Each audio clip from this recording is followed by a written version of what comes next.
Sensation. Tariq Ali, Oliver Stone. L'histoire non dite des États-Unis. Édition Galade. 2011 aux États-Unis, 2012 pour la traduction française, due à Sylvette Glaise. Chapitre 1. De la Révolution russe à la Seconde Guerre mondiale. Oliver Stone. J'ai toujours souhaité vous rencontrer. Je suis heureux de vous avoir ici à Los Angeles et de partager ce moment avec vous. C'est vraiment un honneur, merci. Tariq Ali. Le plaisir est pour moi. Oliver Stone. Je voudrais entrer tout de suite dans le vif du sujet et vous interroger sur une thèse importante de votre livre Pirates des Caraïbes à propos de la Révolution russe.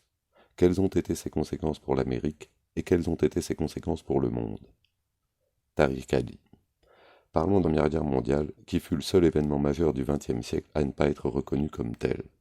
On pense le plus souvent à la Seconde Guerre mondiale et à Hitler, mais c'est la guerre de 1914-1918 qui a brutalement anéanti un grand nombre d'empires. L'empire austro-hongrois s'est effondré, l'empire ottoman s'est effondré, celui de la Russie tsariste s'est effondré, ce qui a entraîné la montée du nationalisme, du communisme et des mouvements révolutionnaires de types divers. La révolution russe ne se serait sans doute pas produite de la même façon s'il n'y avait pas eu la Première Guerre mondiale, qui a désorganisé les vieilles classes dirigeantes et mis fin à l'ordre ancien. En février 1917, la guerre fait rage. La Russie est en pleine révolution, le tsar a été renversé. Et en février 1917, précisément, les dirigeants des États-Unis décident d'entrer dans le conflit, rompant radicalement avec l'isolationnisme. Ils ont le sentiment que parce que l'Europe est en train de changer, et peut-être parce que ces changements pourraient les menacer, les bolcheviks ont pris le pouvoir, il leur faut intervenir afin de rétablir la situation. Alors brusquement les Américains se réveillent. Il nous faut aller combattre les Allemands, disent-ils. Ils veulent écraser les Allemands. Et les États-Unis s'engagent dans la guerre. Donc la guerre de 14-18 est l'événement qui, loin de cette partie du monde qu'est l'Amérique du Nord, pousse les États-Unis en direction de l'Europe et les propulse sur la scène internationale. Ce qui ouvre la voie aux grandes confrontations auxquelles on assistera au XXe siècle, car la révolution russe a été un choc considérable. Elle n'a pas simplement renversé la monarchie, ce qui s'était déjà produit dans la Révolution française ainsi qu'en Angleterre auparavant. En cela, rien de nouveau. La Révolution américaine elle-même avait décidé d'en finir avec l'aristocratie et avec les monarques, tous autant qu'ils étaient. Mais c'est l'espoir qui a surgi de la Révolution russe, avec ce sentiment qu'on pouvait rendre le monde meilleur et qu'il était possible de porter au pinacle les miséreux et les opprimés de la terre. Tel était le but, tel était l'espoir. Et pendant 20 à 30 ans, cet espoir est demeuré vivant. Ce n'est que beaucoup plus tard que les hommes ont compris que ça n'avait pas marché, que l'Union soviétique était confrontée à beaucoup de problèmes qui lui étaient propres.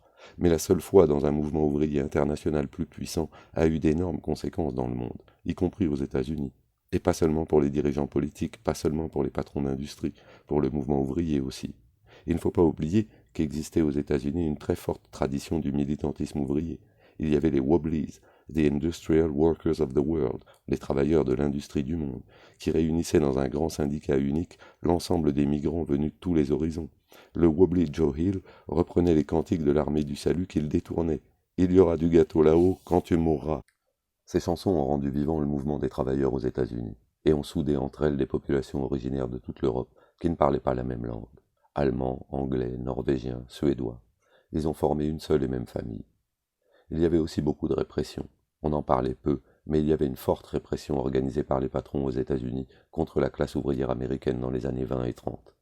Et je pense que cette répression a eu des conséquences importantes, en empêchant en quelque sorte l'apparition d'un parti socialiste, d'un parti ouvrier vraiment structuré aux États-Unis. La politique est restée bloquée au sommet. C'est ainsi que la révolution russe a été ressentie très profondément. Il faut savoir cela. Oliver Stone. Diriez-vous que les États-Unis se sont engagés dans la Première Guerre mondiale précisément à cause de la révolution russe, ou se seraient-ils engagés de toute façon? Si la Russie s'était retirée du conflit, la Grande-Bretagne et la France auraient peut-être été à ce stade des hostilités écrasées par l'armée allemande. Tariq Ali. En réalité, j'estime que tout est lié. Les bolcheviks exigeaient les terres, du pain et la paix. Ils n'allaient pas combattre dans cette guerre, et il ne fait aucun doute que les Allemands auraient battu les Français. Oliver Stone. Cela ne faisait aucun doute? Tariq Ali. Et les Britanniques. Il est certain que si les États-Unis n'étaient pas intervenus, les Allemands auraient remporté une victoire foudroyante. Mais cela en soi n'était pas forcément de nature à inquiéter les Américains, qui auraient pu finalement traiter avec la grande puissance européenne que serait devenue l'Allemagne. Je crois qu'en revanche, ils ont probablement jugé qu'il leur fallait intervenir pour défendre le présent et l'avenir des intérêts qui étaient les leurs dans le monde d'avant la Première Guerre mondiale.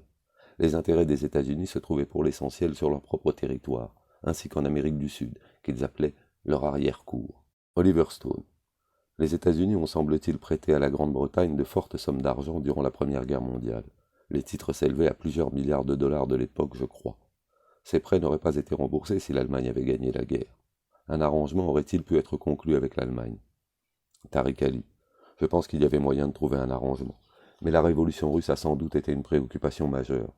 Woodrow Wilson a compris qu'en tant que président des États-Unis, il devait faire des choix. Et ces choix ont été l'indépendance des nations, l'autodétermination des peuples, mais également le traité de Versailles.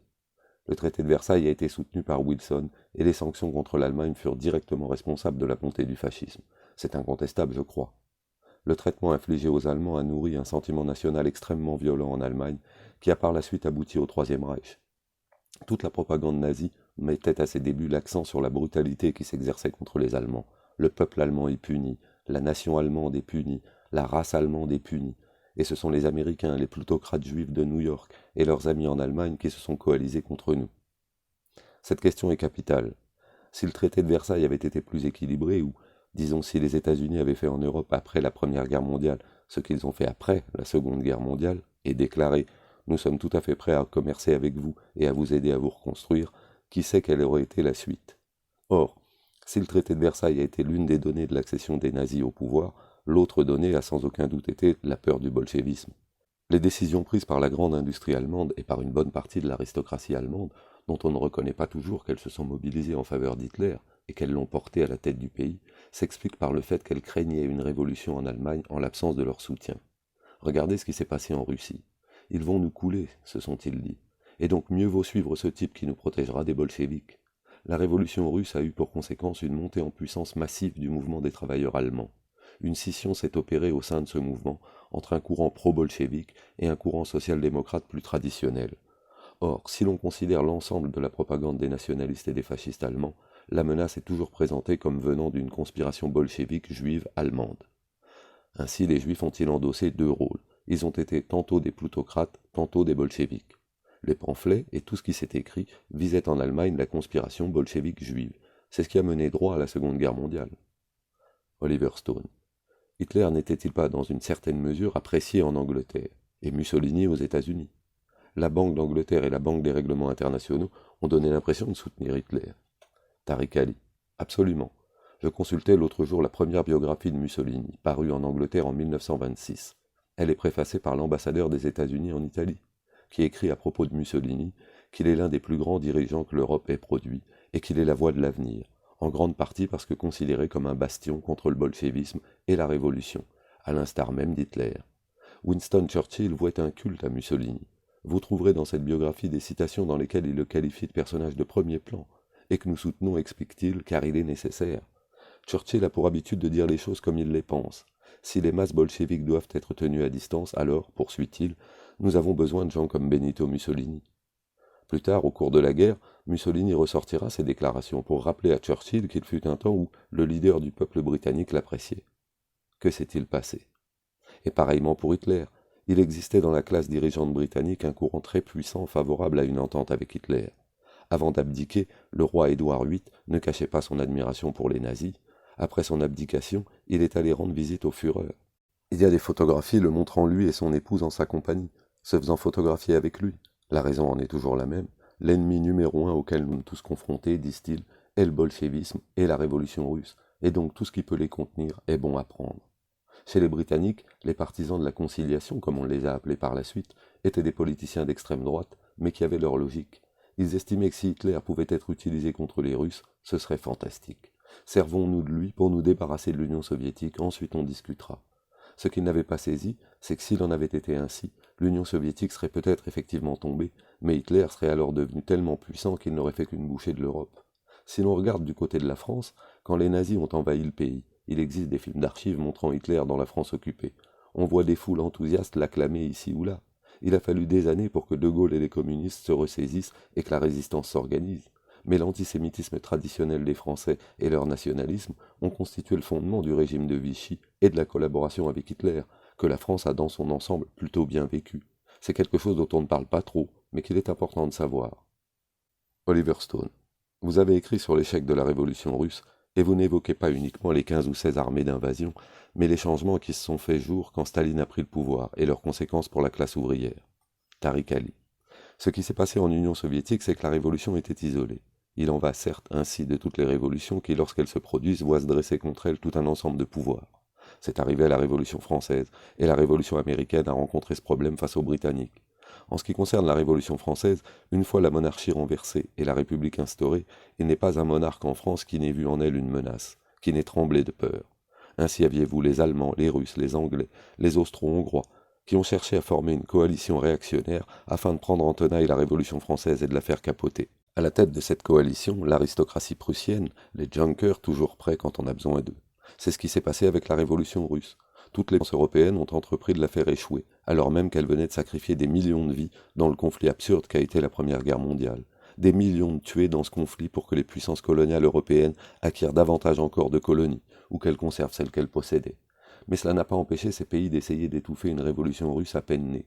Donc, lorsqu'une guerre civile éclate en Russie, à l'initiative des partisans du tsar, ce sont aussitôt 16-17 armées qu'envoient les puissances d'Europe et d'ailleurs pour les soutenir. Or, cette guerre civile a pris aux révolutionnaires beaucoup d'énergie. Nombre des meilleurs parmi ceux qui avaient fait la révolution ont trouvé la mort.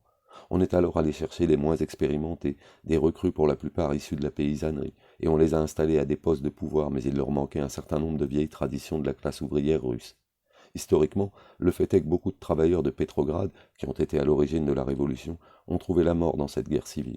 Je pense que les chiffres se situent autour de 30 à 40%, ce qui est un taux extrêmement élevé. Et c'est sur ce terreau des nouvelles recrues issues des campagnes qu'a grandi le pouvoir de la bureaucratie soviétique dont Staline est le représentant. Il existait deux courants au sein du bolchevisme.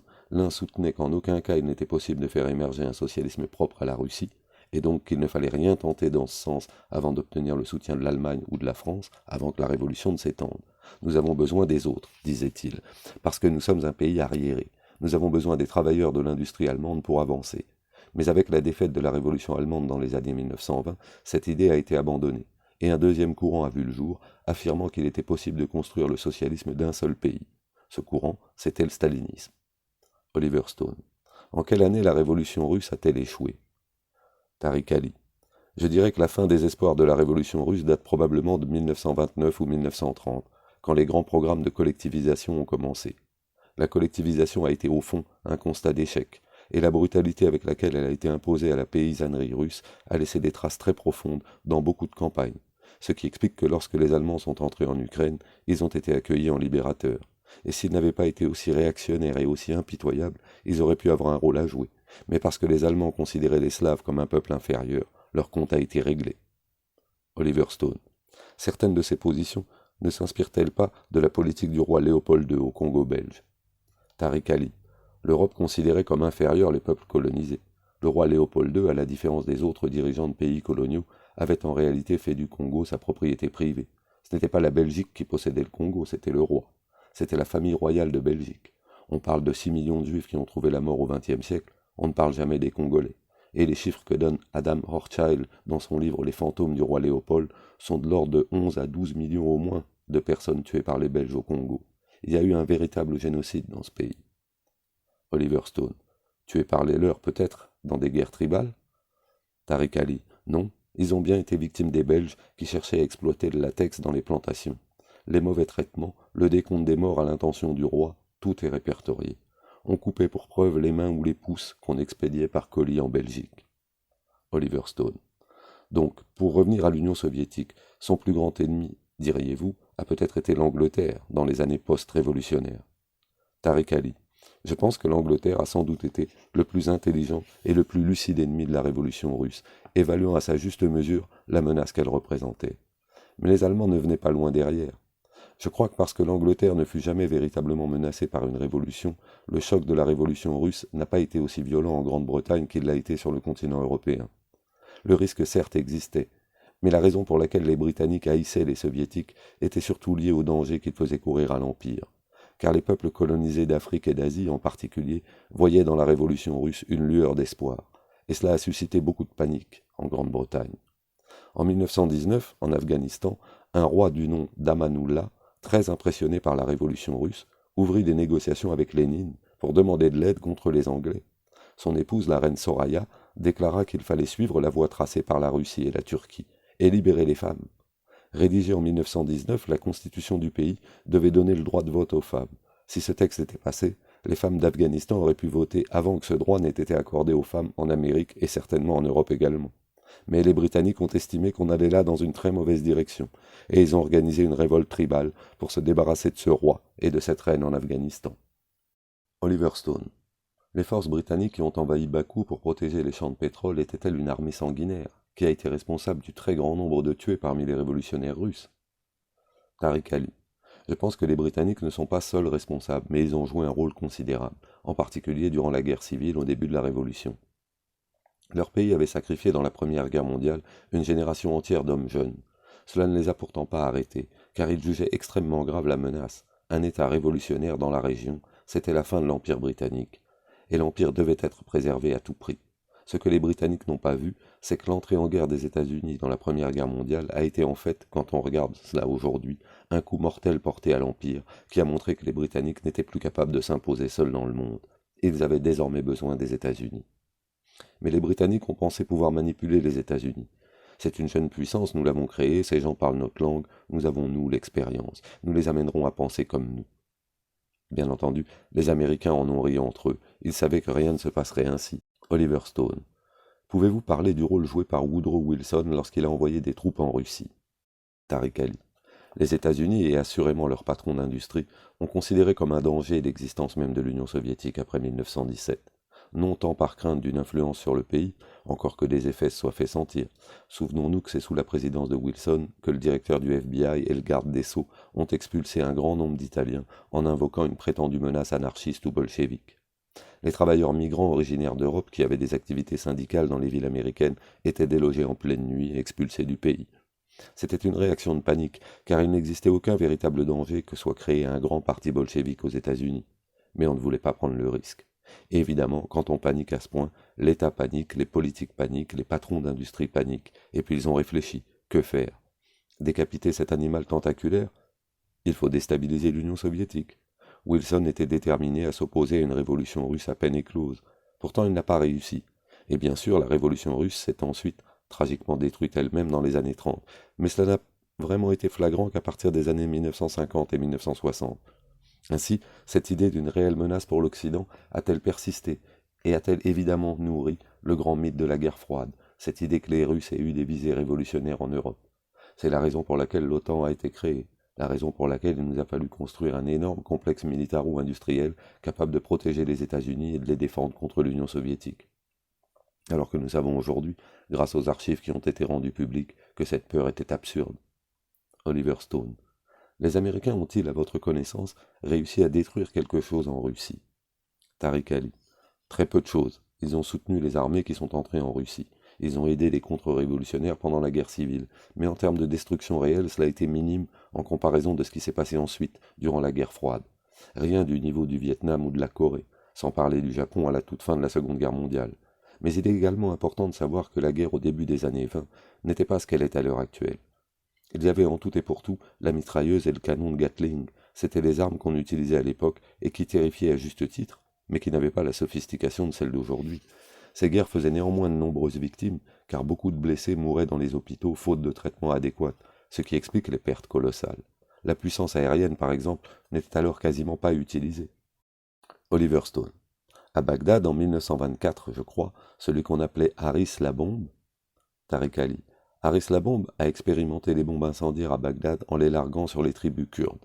Absolument. Oliver Stone. Parlons à présent, si vous le voulez bien, des causes de la Seconde Guerre mondiale en général et de l'entrée des États-Unis dans le conflit. Vous avez dit des choses intéressantes sur Pearl Harbor. Tariq Ali. Ce qui s'est passé, je pense, dans le cas de la Seconde Guerre mondiale, c'est d'abord la montée en puissance d'une Allemagne expansionniste, déterminée à se venger des sanctions subies après le conflit de 14-18. Hitler l'a bien fait comprendre quand il a occupé la France. Les fameuses images d'archives des Allemands exigeant que la capitulation française soit signée dans le wagon de chemin de fer même où avait été signée la capitulation allemande à la fin de la Première Guerre mondiale étaient destinées à montrer au peuple allemand qu'il était de retour. Voilà ce qu'ils nous ont fait subir en 1918 et nous nous leur avons rendu. Mais derrière toute cette démagogie, il y a un pur propos impérialiste de la part des Allemands. Il n'est qu'à se pencher sur les discours des dirigeants du Troisième Reich, d'Hitler lui-même, mais pas seulement. Lisez Goebbels notamment, et analysez l'exposé politique sans le diaboliser, en vous distanciant l'espace d'un moment. Ce qu'ils disent est ceci: la Grande-Bretagne est un pays beaucoup plus petit que l'Allemagne, alors qu'elle possède une grande partie de la planète. C'est ce qu'Hitler a déclaré dans l'un de ses discours. Quant aux Français, que représentent les Français? Ils sont beaucoup, beaucoup, beaucoup plus petits que nous. Voyez pourtant tous les pays qu'ils possèdent. Voyez ce que la Belgique possède. Et donc, ils doivent partager. Nous leur avons demandé gentiment de partager le monde avec nous, de partager leurs colonies, mais ces types-là refusent. Alors nous allons leur montrer, car l'Allemagne va devenir une puissance mondiale. Ainsi, sur ce plan, la Seconde Guerre mondiale a-t-elle été une guerre traditionnelle entre des pays en compétition, avec d'un côté l'Allemagne, qui voulait posséder un empire, et de l'autre la France et la Grande-Bretagne et la Belgique, qui en possédaient un. Cet aspect-là a été très important. La grande question est de savoir pourquoi les Allemands n'ont pas davantage cherché à tenir les États-Unis à l'écart du conflit. Donc, parlons de Pearl Harbor. Pearl Harbor, je pense, devait se produire tôt ou tard, car l'embargo imposé par les États-Unis contre le Japon et les pressions qu'ils exerçaient sur ce pays ne pouvaient qu'amener une riposte. Les Américains en ont-ils alors été véritablement conscients, je l'ignore, mais on a dû, je crois, pousser un soupir de soulagement dans certains milieux qui voulaient en finir avec l'isolationnisme. Parce que le courant isolationniste, qui est toujours très fort aux États-Unis, l'a été plus encore après la Première Guerre mondiale. Il y a d'ailleurs un aspect respectable dans cette position, dans le fait de dire « nous n'avons pas à nous mêler de ce qui se passe ailleurs dans le monde. Pourquoi interférerions-nous » Mais à l'inverse, d'autres dans le pays estimaient que les intérêts des États-Unis ne pouvaient être défendus que par une intervention hors de leurs frontières, qu'il n'était pas possible de rester à l'écart. D'ailleurs, il ne fait pour moi aucun doute que Roosevelt et une partie de son entourage souhaitaient entrer dans le conflit. Cela est presque de notoriété publique aujourd'hui. Et donc mon opinion est que Pearl Harbor est arrivé à point nommé, et que les Américains ont tous ensuite été d'accord pour entrer dans la guerre. Beaucoup de décisions ont alors été prises aux États-Unis qui n'auraient jamais dû l'être, comme l'emprisonnement de la population américaine d'origine japonaise, décision qui après Pearl Harbor a été acceptée sans problème. Mais vous savez, je me suis toujours demandé, et c'est là juste une petite parenthèse, quelle aurait été la réaction des Américains si, dans les semaines qui ont suivi le 11 septembre, les États-Unis avaient décidé d'interner dans des camps pour une durée indéterminée tous leurs ressortissants musulmans? Je crains qu'on ne se soit guère, à l'époque, indigné dans le pays. Je le crains. Bon, il y aurait eu bien sûr des voix pour s'élever contre, mais dans tous les cas, pour revenir à la Seconde Guerre mondiale, cette décision a été prise, et Pearl Harbor est ensuite devenue, rien d'étonnant à cela, la cause de l'entrée des États-Unis dans le conflit. Le fait est qu'une fois que les États-Unis ont déclaré la guerre au Royaume du Japon, les autres puissances de l'Axe, l'Italie et l'Allemagne, ont à leur tour déclaré la guerre aux États-Unis. Elles n'étaient pas obligées de le faire.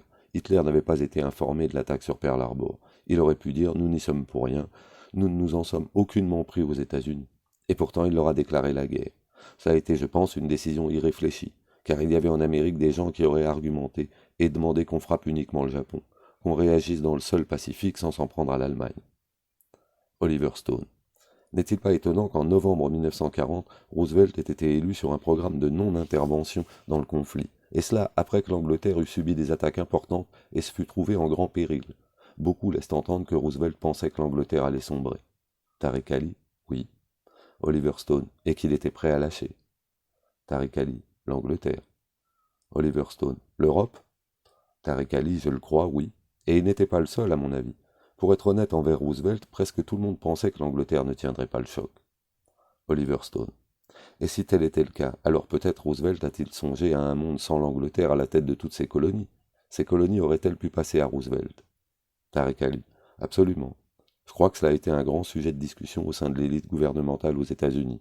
L'Empire britannique s'effondre, il nous faut le récupérer dans la mesure du possible, afin de préserver et de protéger nos propres intérêts dans le monde. Dans un message à Churchill, Roosevelt indiquait que ce serait une catastrophe si la British Navy tombait aux mains des Allemands. Je vous suggère donc, disait-il, de mettre à l'abri l'ensemble de la flotte britannique dans les ports américains, où nous pourrons en prendre soin à votre place. Et Churchill a été horrifié parce que l'idée de la défaite ne l'effleurait pas un instant. Oliver Stone. Et donc la charte atlantique, la rencontre de Terre-Neuve, a été très importante, car Churchill arrive début 1941 et passe un accord pour ainsi dire avec Roosevelt afin de défendre ce qu'ils ont appelé les 4 libertés. Tariq Ali. La Grande-Bretagne alors résistait encore, semble-t-il. En 1941, il est apparu évident qu'elle allait poursuivre le combat. La bataille d'Angleterre avait eu lieu dans les airs sans qu'elle ait été suivie d'une invasion allemande. Voilà l'autre chose intéressante. Les Allemands ont reculé au moment où l'Angleterre était, en fait, prêts à être cueillis. Oliver Stone. Et ils s'en sont pris à l'URSS. Tariq Ali. Hitler a décidé de s'en prendre à l'URSS et ils ont commencé à planifier l'opération Barbarossa, autre grave erreur stratégique des Allemands. Si l'on se place de leur point de vue, ou bien on prend au départ parti pour l'Union soviétique en s'alliant avec elle, et c'est ce que certains des généraux allemands conseillaient, ou bien si l'on s'attaque au Royaume-Uni parce qu'on veut mettre la main sur l'Empire britannique, alors il faut continuer dans cette voie. Mais les Allemands ont ensuite brusquement changé d'avis. Il y a eu beaucoup d'irrationalité dans tout cela. Pour en revenir à Roosevelt, je pense qu'après que la Grande-Bretagne a résisté à cette première attaque allemande, Roosevelt s'est probablement dit que ces gens-là allaient tenir le coup, et que le moment était venu d'entrer en action. Mais le fait qu'il ait été élu sur un programme pacifiste, en affirmant qu'il n'y aurait aucune intervention dans aucun conflit, donne une idée du profond sentiment isolationniste et pacifiste des États-Unis. Oliver Stone. Suivons les circuits de l'argent à présent. On sait que nombre d'Américains ont de par leur naissance des liens avec l'Allemagne, et l'on sait aussi qu'il y a en Allemagne beaucoup d'argent. On sait qu'il est envisageable de passer avec les Allemands des accords financiers potentiellement lucratifs. Actions et obligations peuvent être négociées avec l'Allemagne, de même qu'avec la Grande-Bretagne, mais il y a un fort sentiment anti-britannique en Amérique. Tariq Ali, c'est exact, et bon, il n'y a pas de doute que de grands industriels aux États-Unis, des gens comme par exemple Henry Ford, ont été très pro-allemands, et il a fait des affaires avec eux, comme d'autres en ont fait.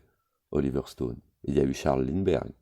Tariq Ali, Lindbergh, oui, et comme vous le savez, ce qui compte pour eux, ils pensent en capitaine d'industrie, l'argent n'a ni odeur ni couleur, le capitalisme est une course au profit. Pourquoi donc privilégier les Britanniques plutôt que les Allemands? C'est ainsi qu'ils raisonnent. Et le fait que l'Allemagne ait eu un gouvernement anticommuniste, c'était bien. En fait, c'était même très bien. Oliver Stone. Pour rester dans le domaine de l'argent, je me pose des questions à propos de Pearl Harbor. Si l'on considère l'agressivité qui est celle du Japon à partir de 1931 en Chine, on voit clairement que ce pays est en quête d'un empire, d'une sphère asiatique, d'où il expulse les Blancs, d'où il expulse les étrangers. Ainsi le Japon est-il très sérieusement à la recherche de richesses. Il démembre la Chine, se tourne vers la Thaïlande et l'Indochine, vers l'Indonésie, le croissant de la production pétrolière en Asie du Sud-Est. Le Japon est en train de devenir très riche, non? Et donc, pourquoi l'Amérique met-elle brusquement à ce moment-là un embargo sur ce pays? Pourquoi empêche-t-elle le Japon de s'enrichir tout en défendant les intérêts des Britanniques et des Français en Asie du Sud-Est? Tariq Ali. Je pense que beaucoup à la tête des États-Unis avaient le sentiment que prendre à l'échelle mondiale la relève des Britanniques leur serait plus facile que d'enlever des colonies aux Japonais. C'était un peu dans la tradition. Si ce qui appartient aux Britanniques passe en totalité sous la coupe des Japonais, ce sera perdu à jamais, ou ce le sera pour très longtemps.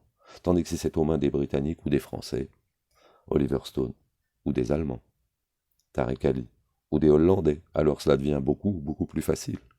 Oliver Stone. Ainsi aurait-il eu davantage confiance dans les Allemands que dans les Japonais pour des motifs raciaux. Tariq Ali. Les considérations raciales étaient si fortes à l'époque que je crois que les jeunes d'aujourd'hui seraient, aux États-Unis, véritablement choqués en voyant les images de propagande de la guerre contre le Japon. Indépendamment de ce qu'ont fait les Japonais, la propagande américaine avait des racines profondes et dressait à travers ce qu'on a appelé le péril jaune un portrait haineux des Japonais présentés comme des démons. Et l'on sait le rôle majeur que le racisme a joué aux États-Unis. On oublie parfois que le Ku Klux Klan n'était pas simplement une bande d'imbéciles qui s'habillaient de blanc et lynchaient les noirs, mais qu'il a sans doute constitué l'organisation politique la plus importante que le pays ait jamais connue, qui comptait des millions et des millions de membres. C'était un véritable mouvement de masse, populaire parmi les petits blancs. C'est une réalité. Ainsi était-il très facile de s'adresser à ce public aux États-Unis. Et bien entendu, il y avait déjà eu des restrictions dans la migration des travailleurs chinois à l'entrée des États-Unis. C'était très profondément enraciné. Oliver Stone. Un embargo, c'est grave. Un embargo américain est une déclaration de guerre, pour ainsi dire. Tariq Ali. Cela l'était. Oliver Stone. Comme notre blocus de Cuba. Tariq Ali. Oui, c'était grave. Oliver Stone. Et les Japonais ont considéré, je crois, que c'était le moment ou jamais d'attaquer les États-Unis. Tariq Ali. Je pense que vous avez raison, l'autre option était évidemment pour eux, d'un point de vue stratégique, de s'en prendre à l'Union soviétique, ce qui aurait eu davantage de sens. Ils auraient pu alors rejoindre à mi-chemin leurs camarades allemands et occuper le pays. Ils ont préféré frapper les États-Unis, ce qui a immédiatement précipité les États-Unis dans la guerre, qu'ils ont fini par déclarer. Oliver Stone. Il semble qu'il y ait eu une absence de coordination entre le Japon et l'Allemagne. C'est stupéfiant sur bien des fronts. Tariq Ali. C'est stupéfiant. Oliver Stone. En particulier dans le cas de l'Union soviétique, car les Japonais se sont retirés de Sibérie en 1940, je crois, et les Russes ont fait passer le général Zhukov de la Sibérie à Stalingrad. Tariq Ali. Quand les services secrets soviétiques ont compris que les Japonais n'allaient pas envahir le pays, ils ont déplacé toutes leurs troupes qu'ils ont lancées dans la bataille contre les Allemands. L'un des grands espions côté russe, le très brillant Richard Sorge, venait d'une vieille famille bolchevique allemande et avait fui à Moscou. Il parlait un allemand parfait, ressemblait à un parfait arien. Il fut envoyé en poste au Japon, où sa proximité avec l'ambassade d'Allemagne à Tokyo était telle que quand l'ambassadeur est rentré à Berlin, Sorge a quasiment fait tourner l'ambassade. Il y a consulté tous les rapports, et il a informé les soviétiques, il a informé Staline que les Allemands s'apprêtaient à envahir l'URSS. Il leur a communiqué la date prévue pour l'opération Barbarossa. Sauf que Staline ne l'a pas cru. Ainsi, les services secrets soviétiques au Japon étaient-ils excellents, et dès l'instant où ils ont su que le Japon ne les attaquerait pas, ils ont lancé toutes les troupes dans la bataille contre les Allemands. Oliver Stone. N'était-ce pas qu'Hitler a été trop confiant dans le fait que l'Union soviétique serait à lui, et qu'il n'a pas voulu que les Japonais entrent par la petite porte et s'adjustent ensuite leur part du gâteau? Tariq Ali. C'est tout à fait possible, en effet. Oliver Stone. L'Allemagne aurait-elle continué jusqu'à écraser le Japon en cas de victoire? Tariq Ali. Un accord aurait été trouvé, je pense, du genre, vous gardez le grand empire japonais, mais vous vous cantonnez à l'extrême-orient, et nous administrons l'Europe et la Grande Russie. Oliver Stone. Que pensaient les Allemands des États-Unis? Le savons-nous? Tariq Ali. Les Allemands ont cru qu'ils allaient s'entendre avec les États-Unis, ils en étaient absolument persuadés, en raison précisément de l'importante population d'origine allemande dont vous avez parlé dans le pays. Ainsi, l'hostilité n'était-elle pas très forte, ce qui explique pourquoi, dans sa propagande, le Troisième Reich accuse non pas l'Amérique, mais sa plutocratie, et la branche juive de cette plutocratie de vouloir entraîner les États-Unis dans la guerre, et accuse Roosevelt d'être prisonnier de la plutocratie juive. Le Reich ne pouvait se résoudre à attaquer un pays dont une si grande partie de la population venait d'Allemagne.